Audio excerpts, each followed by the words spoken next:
मेरे जिगरी दोस्तों, बोर्ड की तैयारी शुरू हो चुकी में। आज हम बात करेंगे केमिस्ट्री क्लास 12 की। बस मेरी बातों को ध्यान से समझिएगा। जो ऑर्गेनिक केमिस्ट्री है, कार्बनिक रसायन है, इसमें पहला जो चैप्टर इसका दिया हुआ है हेलो एल्केन और हेलो एरिन। हेलो एल्केन और हेलो एरिन। जो बात हम करेंगे एग्जाम पॉइंट ऑफ व्यू से बात करेंगे कि आपको कैसे पढ़ना है। अगर मेरी बातों को समझेंगे और क्वेश्चन के हिसाब से पढ़ेंगे तो केमिस्ट्री आपके लिए कठिन नहीं होगा, क्योंकि आपको क्या करना है, नाम को देखना है, किसके किसके साथ क्रिया कर रहा है और क्या क्या दे रहा है, यही चीज होता है। ठीक है, जैसे आप घर पर खाना बनाते हैं, चाहे कोई भी काम करते हैं, खाना ही बनाते हैं, तो आपको क्या क्या उस प्रोडक्ट में डालना है, कितना अनुपात में डालना है, कैसे डालना है, तो उस प्रोडक्ट का नाम लिख लेना है, उसके साथ रिएक्शन करा देंगे तो दूसरा प्राप्त हो जाता है, होता है ना। तो देखिए, सबसे पहले जान लेते हैं हैलोजन व्युत्पन्न होता क्या है। ठीक है, फास्ट ट्रैक रिवीजन है, बस ध्यान से देखिएगा। कह रहा है हैलोजन व्युत्पन्न होता क्या है।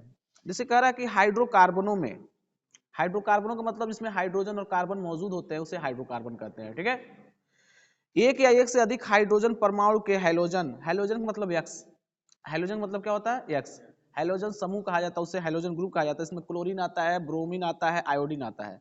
हैलोजन ग्रुप में एक फ्लोरीन आता है, फ्लोरीन को निकाल दिया गया है। ठीक है, इसमें से, क्योंकि अधिकतर हम क्या देखेंगे हैलोजन में, क्लोरीन, ब्रोमीन और आयोडीन। फ्लोरीन इसलिए निकाल दिया गया क्योंकि हाईली निगेटिविटी, इसके कंपाउंड कम प्राप्त होते हैं। ठीक है, कह रहा है कि से प्रतिस्थापित करने पर प्राप्त यौगिक को हैलोजन व्युत्पन्न कहते हैं, या उसे क्या कहते हैं, हैलोजन युक्त यौगिक कहते हैं। और इसको एल्किल हैलाइड भी कहा जाता है। क्या कहते हैं, एल्किल हैलाइड। जैसे हाइड्रोकार्बन की प्रकृति के आधार पर हेलो एल्केन, एल्किल हैलाइड कई रूपों में आ जाते हैं, आते ना। जैसे एक आ गया CH3X, C2H5X।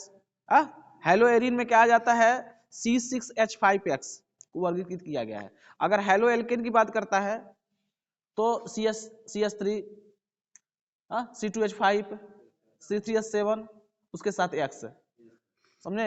अगर वो एरिन बात करता है तो 6 के बाद आएगा 6,6H5, जिसमें बेंजीन ग्रुप होगा। एरिन ग्रुप उसे कहते हैं, क्या कहते हैं, एरिन ग्रुप। ठीक है, एल्किल हैलाइड श्रृंखला स्थान तथा प्राकृतिक समयोता दर्शाता है। देखिए, एल्किल हैलाइड जो होता है वो किस तरह की समयोता को, आइसोमेरिज्म को दर्शाता है, श्रृंखला, स्थान और प्रकाशिक। ठीक है, तो आपको क्या करना, एल्किल हैलाइड की बात करता है तो उसमें क्या, जो CH3 में CH2 जोड़ते जाएंगे, CH3, CH2, फिर CH2, फिर CH2, उसके बाद क्या लगा देंगे, X लगा देंगे। और एरिन कह देगा, एरिन कहेगा तो C6H5 में जो जोड़ना है उसमें वो जोड़ सकते हैं, X जोड़ देंगे तो क्या बन जाएगा, हैलाइड बन जाएगा। इसे उसका नाम क्या हो जाएगा, एरिन हैलाइड दिया है ना। अब कहता है कि CX आबंध की प्रकृति होती क्या है, CX आबंध की प्रकृति होती क्या है। हेलो एल्केन में CX आबंध का निर्माण कार्बन के sp3 संकरित कक्षक, तो अगर याद रखिएगा CX में किस प्रकार का आबंध लगता है, sp3, याद रखेंगे sp3। हाइलोजन के NP अपूर्ण कक्षक के अतिव्यापन द्वारा, मतलब अतिव्यापन का मतलब होता है ओवरलैपिंग, अतिव्यापन का मतलब क्या होता है, ओवरलैपिंग होता है। चूंकि कार्बन की तुलना में हाइलोजन परमाणु अधिक विद्युत ऋणात्मक होता है। देखिए, कार्बन की तुलना में हाइलोजन क्या होता है, अधिक विद्युत ऋणात्मक होता है। और जब अधिक विद्युत ऋणात्मक होगा तो कार्बन और हाइलोजन बॉन्ड जो होगा वो आबंध कैसा होगा, अध्रुवी होगा। कैसा होगा, इसे देखेंगे C और X लिखते हैं तो C प्लस ले लेंगे, X क्या ले लेंगे, माइनस ले लेंगे। X जो है क्या हो जाएगा, क्लोरीन, ब्रोमीन और आयोडीन, तीनों में से। अब देखिए और लिखा हुआ है कि CX आबंध की प्रबलता वियोजन ऊर्जा पर निर्भर करती है। तो क्वेश्चन पूछ लेगा कि CX आबंध की प्रबलता किस पर निर्भर करती है, तो हम कह देंगे किस पर करती है, वियोजन ऊर्जा। वियोजन मतलब वह ऊर्जा जो किसी भी परमाणु अणु को तोड़ देती है, खत्म कर देती है, वियोजित कर देती है, उसी को क्या कहते हैं, वियोजन ऊर्जा कहते हैं। इनकी आबंध अगर देखा जाए वियोजन ऊर्जा का क्रम CF, देखिए CF सबसे ज्यादा होता है, इसको तोड़ने में ज्यादा ऊर्जा खर्च करना पड़ेगा। उसके बाद क्या होगा, क्लोरीन होगा, CCl होगा, उसके बाद CBr होगा और फिर CI होगा। तो हम बताए नहीं, CF क्या होता है, ज्यादा हाई इलेक्ट्रोनिगेटिव होता है, इसलिए इसको तोड़ने के लिए हमें अधिक ऊर्जा देना पड़ेगा, जिसे वियोजित ऊर्जा कहते हैं। ठीक है, इसी प्रकार से देखेंगे Ci आबंध सबसे दुर्बल प्रकृति का होता है। क्यों दुर्बल प्रकृति होता है? क्योंकि Ci सबसे अंत में है। अगर देखें CF, Cl, Cbr, Ci में क्या देखेंगे? सबसे अंत में क्या है? Ci, तो क्या हो जाएगा? सबसे कमजोर है, आसानी से टूट जाता है, वही बात कर रहा है। अतः इसमें नाभिक स्नेही प्रतिस्थान अपक्रियाओं में एल्किल हैलाइड हो। एल्किल हैलाइड को बोलने का मतलब क्या? RX। R क्या होता है? एल्किल होता है, एल्किल ग्रुप होता है। X क्या होता है? हैलाइड होता है। ठीक है, R क्या होता है? एल्किल होता है। X क्या होता है? अगर इनकी क्रियाशीलता देखा जाए तो Ri क्या होगा? जो जल्दी टूट जाता है वो जल्दी जाकर मिल भी जाता है, तो Ri क्या होगा? ज्यादा क्रियाशील होगा। उसके बाद क्या होगा? उसका उल्टा कर देना, देख लीजिए, उसको उल्टा कर दीजिए। जो हम पढ़े ना CF, Cl, Cbr, Ci, उसका उल्टा करेंगे तो हमारा क्या हो जाएगा? क्रियाशीलता हो जाएगी। जो जल्दी टूटेगा वो जल्दी जाकर टूट भी जाएगा, तो इसकी क्रियाशीलता क्या होगी? Ri का सबसे ज्यादा होगा। उससे कम किसका होगा? Rbr का होगा। उससे कम किसका होगा? Rcl का होगा। और सबसे कम किसका होगा? Rf का होगा, क्योंकि एक बार ये जुड़ जाएगा, वियोजित हो जाएगा। ठीक है, क्रियाशीलता किसकी होती है? Ri की क्रियाशीलता क्या होती है? अधिक होती है। Ri की क्रियाशीलता अधिक होती है और Rf की क्रियाशीलता कम होती है। अब देखिए हेलो एल्केन के निर्माण करने की विधियां। हेलो एल्केन को कैसे निर्माण किया जा सकता है? ठीक है, अब देखिए यहां से बहुत सारी विधियां हैं। पहला क्या विधि है? हैलोजनीकरण विधि। ठीक है, दूसरा अभिक्रिया क्या है? योगात्मक अभिक्रिया। तीसरा अभिक्रिया क्या है? प्रतिस्थापन अभिक्रिया। और नेक्स्ट जो अभिक्रिया इसमें दिया हुआ है कि कार्बोक्सिलिक अम्लों का सिल्वर लवण से बनाना, ये दिया हुआ ना। तो सबसे पहले क्या कर लेंगे हम लोग? हेलो एल्केन के निर्माण करने की क्या विधियां होती हैं उसके बारे में देख लेते हैं। हैलोजनीकरण का मतलब क्या? ये सब हम पढ़ेंगे अभी। अब रिएक्शन ग्रुप में हम क्या करेंगे? पढ़ेंगे। इसको हम बता रहे हैं, इसलिए बता रहे हैं कि आपके दिमाग में क्या होगा, ये आ जाए, बस जाए कि कौन कौन पढ़ना है, किसके किसके द्वारा हम हेलो एल्केन कैसे निर्माण। हेलो एल्केन का मतलब क्या होता है? RX R मतलब एल्किल, X का मतलब हैलाइड। तो हेलो एल्केन को क्या बोलते हैं? RX बोलते हैं। उसे एल्किल हैलाइड भी कहा जाता है। ठीक है, अब देखिए कैसे प्राप्त करते हैं। कहता है हैलोजनीकरण क्रिया में क्या होता है? जब हम क्या लेते हैं? सूर्य के प्रकाश में 400 डिग्री सेंटीग्रेड को देख रहे ना, जब हम क्या ले लेंगे? एल्किल हैलाइड ले लेंगे। क्या ले लेंगे? हाँ, तो वहां पर क्या होगा? हैलोजनीकरण क्रिया से हम क्या बना लेंगे? एल्केन को ही निर्माण कर लेंगे। एल्किल हैलाइड हेलो एल्केन का बनाने का क्या है? लिया है। तो ये देखिए, ये एल्केन को हम क्या करें? उसका हैलोजनीकरण करा दें। एल्केन को क्या कर दें? उसका हैलोजन। एल्केन का सूत्र क्या होता है? RCH3 होता है। देखिए तीर उल्टा दिया है, दिया ना, जिसे तीर दिया उधर से लेकर चलना है। देखिए एल्केन क्या है? RCH3 है। RCH3 है ना, उसका हैलोजनीकरण करा दीजिए। तो सूर्य के प्रकाश में 400 डिग्री सेंटीग्रेड पर बनेगा क्या? मेरा RX बनेगा। क्या बनेगा? एल्किल हैलाइड बनेगा। ठीक है, दूसरा करिए। हम एल्किन ले लेते हैं। एल्किन का सूत्र क्या होता है? योगात्मक अपक्रिया में एल्किन का सूत्र क्या होता है? RCH डबल बॉन्ड CH2 होता है। और उसको हाइड्रोजन हाइलाइड से रिएक्शन करा देंगे कार्बनिक पेरोक्साइड की उपस्थिति में, तो हमारा क्या बनेगा? एल्किल हाइलाइड बनता है। बन रहा है ना। इसके बाद प्रतिस्थापन अभिक्रिया देखिए। प्रतिस्थापन अभिक्रिया इसमें 3 तरह के दिए हुए हैं। हमने क्या किया? एल्कोहल ले लिया है। एल्कोहल का सूत्र क्या होता है? ROH होता है। एल्कोहल का सूत्र क्या होता है? ROH होता है। ROH जो है पहले PX3 या PX5 से रिएक्शन कराएंगे तो एल्किल हैलाइड बनेगा। फिर HCl Cl2 भी कराएंगे एल्कोहल का, तो क्या बना? एल्किल हैलाइड बनेगा। और अगेन क्या SOCl2 कराएंगे तभी मेरा क्या बनेगा? एल्किल हैलाइड बनेगा। बनेगा नहीं बनेगा? देखिए बन रहा ना। एल्कोहल से कराएंगे अब रिएक्शन। एल्कोहल एक ही चीज है। एल्कोहल का सूत्र क्या होता है? ROH होता है। ROH होता है। जो हम किसके साथ कराते हैं? PX3 के साथ कराते हैं, PX5 के साथ कराते हैं प्रतिस्थापन अभिक्रिया में, तो एल्किल हैलाइड बनेगा, RX बनेगा।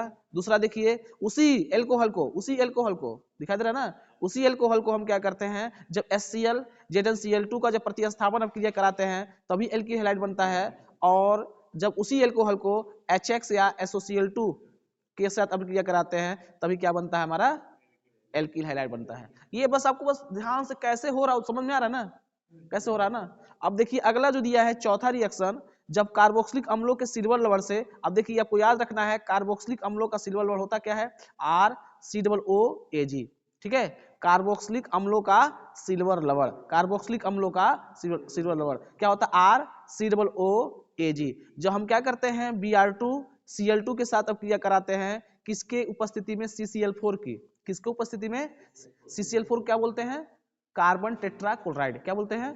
Carbon tetra. तो हमारा क्या प्राप्त होता है? एल्किल हाइलाइड प्राप्त। तो प्रश्न पूछेगा कि हेलो एल्केन या एल्किल हाइलाइड प्राप्त करने के लिए कितने विधियां हैं? तो कितने विधि हैं? 1 2 3 4 विधि हैं। पहला है हैलोजनीकरण विधि, दूसरा क्या है?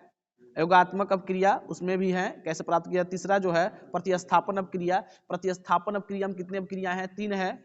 और चौथा जो है आपका कार्बोक्सिलिक अम्ल के सिल्वर लवण से भी हम क्या कर सकते हैं? एल्किल हाइलाइड प्राप्त कर सकते हैं। ये बात समझ आ गई? इसको लिखना है, ठीक है। अभी अब सूत्र को ध्यान बार बार लिखेंगे, सूत्र क्या हो जाएगा? अपने आप तैयार हो जाएगा। इसका नाम क्या है, कैसे, ये सब पढ़ा चुके हैं, बता चुके हैं, ठीक है। बस रिवीजन की क्लास है, आप उसमें पढ़ेंगे, 2 बार 3 बार पढ़ेंगे, अपने आप तैयार हो जाएगा। अब देखिए एल्केन के, हेलो एल्केन के भौतिक गुण होते क्या है? हेलो एल्केन के भौतिक गुण देखिए यहां से दिया है।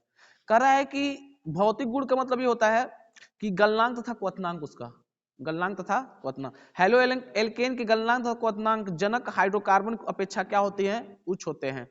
क्यों होते हैं? अगर क्वेश्चन पूछ लेगा कि हेलो एल्केन के गलनांक तथा क्वथनांक जनक हाइड्रोकार्बन की अपेक्षा उच्च होते, क्यों होते? क्योंकि ये एल्किल हैलाइडों के अणुओं के मध्य द्विध्रुवीय आकर्षण बल कार्य करता है। तो प्रश्न पूछेगा कि हेलो एल्केन का गलनांक व क्वथनांक जनक हाइड्रोकार्बन की अपेक्षा उच्च क्यों होते हैं? तो कह देंगे क्योंकि इसमें एल्किल हैलाइडों की अणुओं के मध्य जो द्विध्रुव आकर्षण बल होता है उस पर कार्य करता है। हाइड्रोजन परमाणु के आकार में वृद्धि के साथ क्वथनांक क्या हो जाएगा? बढ़ता है। तो हम क्वेश्चन कह देंगे कि हेलो एल्केन का क्वथनांक क्या होता है? बढ़ता है, ठीक है। क्या होता है? बढ़ता है। इसका क्वथनांक क्या होता है? Ri का सबसे ज्यादा हो जाएगा। Ri का क्या होगा? सबसे ज्यादा क्वथनांक होगा। Rbr का उससे कम होगा, RCl का उससे कम होगा, और सबसे कम किसका होगा? Rf का होगा। क्यों हो रहा है ऐसा? कह देंगे द्विध्रुवीय आकर्षण बल कार्य करता है, और इससे हाइड्रोजन परमाणु के आकार में जैसे जैसे वृद्धि हो रही है, जैसे जैसे क्या हो रही है? वृद्धि हो रही है, तो उसका क्वथनांक का क्रम क्या होता है? पहले क्या होता है? सबसे बड़ा होता है, फिर उससे छोटा होता है, फिर उससे छोटा होता है, फिर उससे छोटा होता है, ठीक है। सीधी श्रृंखला वाले यौगिकों का गलनांक और क्वथनांक शाखित श्रृंखला वाले यौगिकों का अधिक होता है। तो क्वेश्चन एक पूछ सकता है कि सीधी श्रृंखला वाले यौगिकों का गलनांक क्वथनांक शाखित श्रृंखला वाले यौगिकों से अधिक क्यों होता है? कह देंगे इसलिए होता है क्योंकि पृष्ठीय क्षेत्रफल बढ़ने पर वान डेर वाल्स आकर्षण बल भी बढ़ जाते हैं, जिसके फलस्वरूप गलनांक और क्वथनांक भी क्या होते हैं? बढ़ जाते हैं। तो कह देंगे सीधी प्रश्न पूछ, देखिए प्रश्न पूछेगा कि सीधी श्रृंखला वाले यौगिकों का गलनांक और क्वथनांक शाखित मतलब शाखा वाले श्रृंखला वाले यौगिक में अधिक क्यों होता है? कह देंगे कि पृष्ठीय क्षेत्रफल बढ़ जाने के कारण वान डेर वाल्स आकर्षण बल क्या हो जाएगा? बढ़ जाते हैं, जिसके फलस्वरूप उसका गलनांक और क्वथनांक क्या होता है? बढ़ता है। बस समझ आ गई ना? चलिए अगला दूसरा दिया हुआ है। दूसरा गुण क्या है? विलेयता।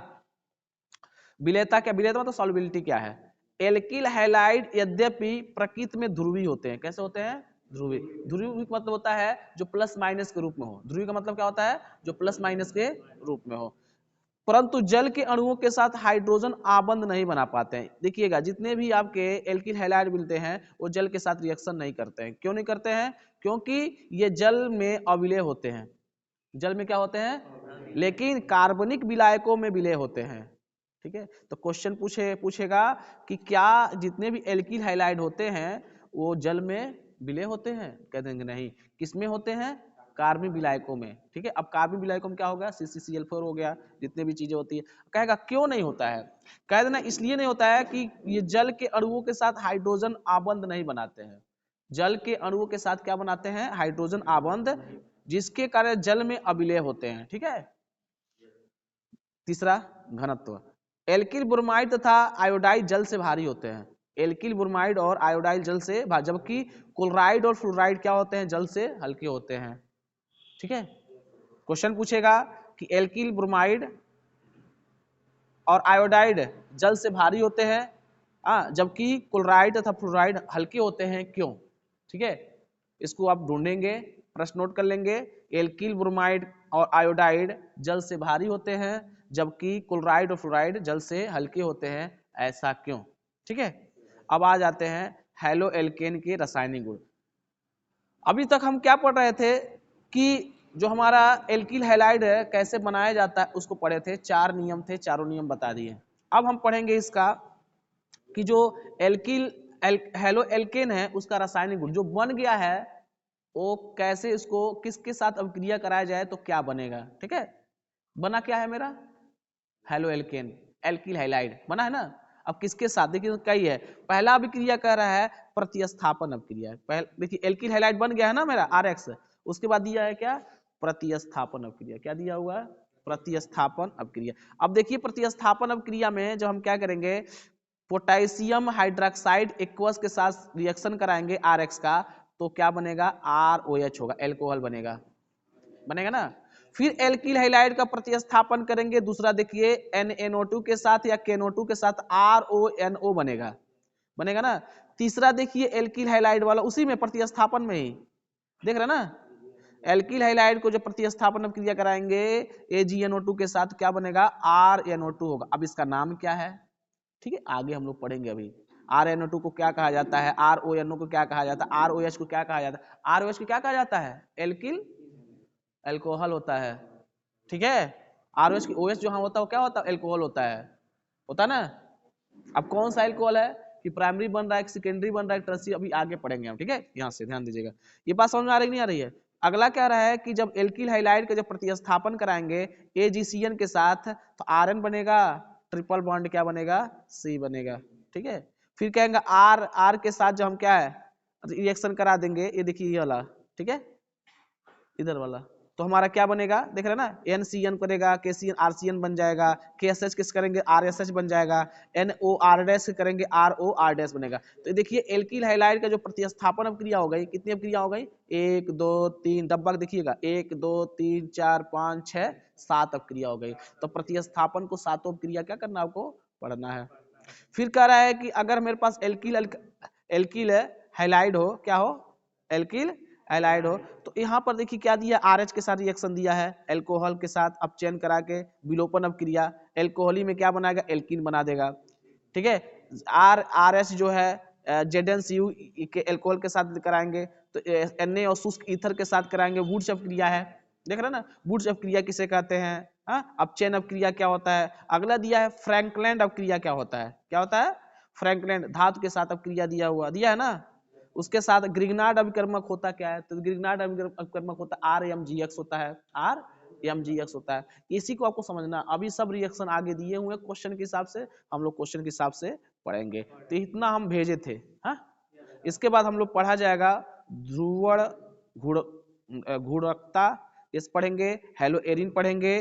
ठीक है, उसके बाद हेलो एरिन के निर्माण की समान विधियां क्या होती हैं इसमें कम पढ़ना है। उसके बाद हेलो एरिन के भौतिक गुण, रासायनिक गुण, और इसके बाद जितने भी टॉपिक हैं इंपॉर्टेंट क्वेश्चन है उसको हम लोग देखेंगे। ठीक है, अब इसके आगे पढ़ा जाएगा क्या बहु हैलोजन यौगिक का पॉली हैलोजन यौगिक क्या होता है, डाइक्लोरोमेथेन ट्राइक्लोरोमेथेन होता है क्या, आइडोफार्म अभिक्रिया, ट्राइक्लोरोमेथेन का पायरीन होता क्या है, फ्रियान होता क्या है, DDT होता क्या है। ठीक है, बेंजीन हेक्साक्लोराइड क्या होता है, कहाँ इसका प्रयोग किया जाता है, नेक्स्ट वीडियो में पढ़ेंगे। पहले आपको इतना आपको पढ़ना है। ठीक है, जो रिएक्शन है, रिएक्शन को खोज को बता रहे हैं। Thank you.